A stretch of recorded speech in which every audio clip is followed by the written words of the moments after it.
Bonjour à tous, une deuxième vidéo aujourd'hui sur la résolution des équations du second degré. Alors cette vidéo est la deuxième sur le sujet, elle fait suite à la dernière vidéo où nous avons appris à déterminer à l'aide de graphiques les solutions d'une équation du second degré. Aujourd'hui nous allons donc apprendre à les résoudre algébriquement, c'est-à-dire à les résoudre à l'aide de calculs.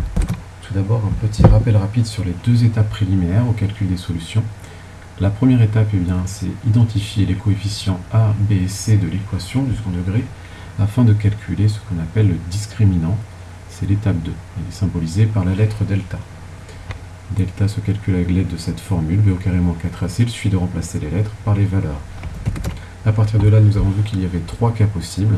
Soit la valeur de delta suite au calcul est positive. Dans ce cas, cela indique qu'il y aura deux solutions à notre équation du second degré. Ou bien elle peut être nulle, dans ce cas nous n'aurons qu'une seule solution à calculer, ou elle peut être également négative, dans ce cas-là il n'y aura pas de solution à cette équation. Ces deux étapes sont essentielles à maîtriser avant de pouvoir continuer le processus de résolution de l'équation.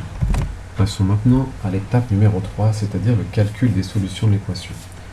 Nous allons voir donc successivement nos trois cas possibles. Voici un premier exemple. Nous avons donc l'équation du second degré x au carré moins 5 plus 6. Nous allons chercher les valeurs de x quand cette équation est égale à 0. C'est ce qui s'appelle résoudre l'équation. On identifie les coefficients a, b et c afin de pouvoir calculer le discriminant. B au carré moins 4ac, on remplace par les valeurs et on calcule moins 5 au carré 25, moins 4 fois 1 fois 6, 24, 25 moins 24, 1. Delta est égal à 1. Il s'agit d'une valeur positive. Delta est positif, il y aura donc deux solutions à l'équation que l'on va appeler x1 pour la première valeur et x2 pour la deuxième valeur.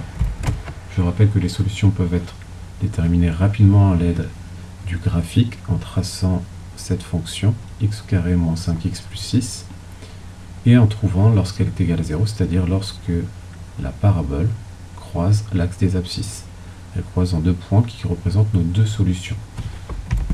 Voyons maintenant comment retrouver ces valeurs par le calcul. On va d'abord chercher à calculer la première valeur, x1.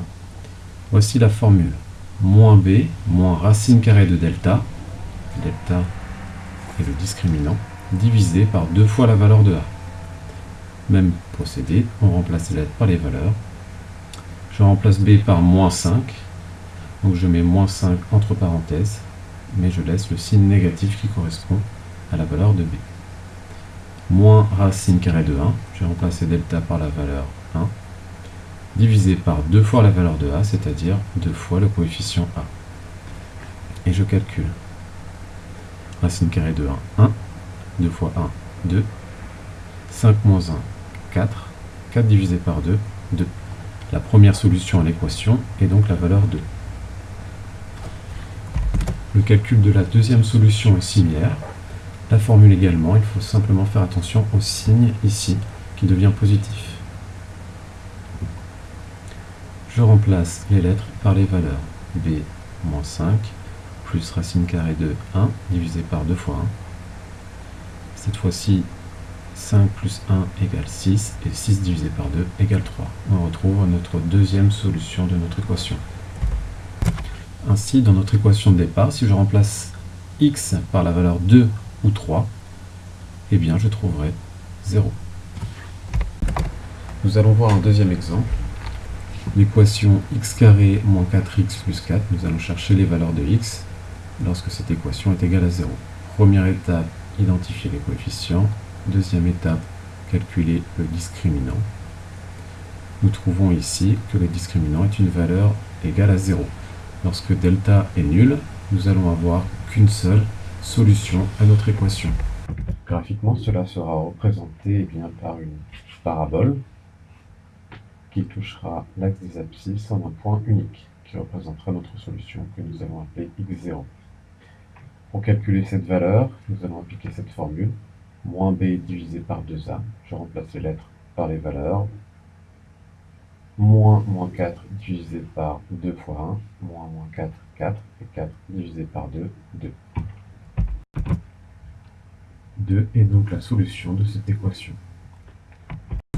Enfin, un dernier exemple, l'équation x carré moins x plus 1 égale 0. Nous allons essayer de résoudre cette équation. Première étape, déterminer les coefficients. Attention au signe. Je calcule le discriminant. Et je trouve ici une valeur négative.